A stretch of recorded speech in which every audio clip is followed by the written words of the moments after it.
আমি একটা আয়াত বলি।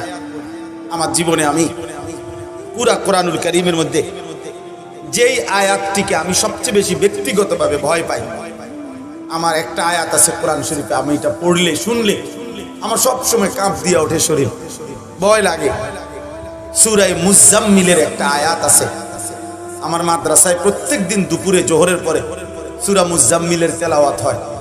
তো প্রায় আমি শুনি, এটা শুনলেই কলিজাটার মধ্যে ভয় লাগে।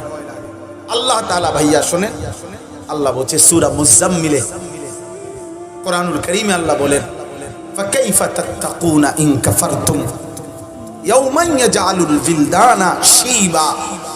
এই কথাই আল্লাহ তাআলা বলে, ফাকাইফা তাত্তাকুন, এই আমার বান্দা, এই যে দিবানিশি তুমি নাফরমানি করছো, কুফর করছো, শিরিক করতেছো, তুমি যে হারাম খাচ্ছ, তুমি নাচ গান নারী ছবি নর্তকী জিনা ব্যভিচার মদ জুয়া অশ্লীলতা বেহায়াপনা সুদ ঘুষ, এই এত এত নাফরমানি যে করছো বান্দা, ফাকাইফা তাত্তাকুন, আমার বান্দা তুমি কেমনে বাঁচবা, কেমনে বাঁচবা? ইয়াওমান, হাসরের ময়দানের ওই দিনে, যেই দিনের একদিন দুঃখ কষ্ট আর পেরেশানিতে কুলের বাচ্চা বুড়া হয়ে যাবে, বুড়া হয়ে যাবে, বুড়া হয়ে যাবে।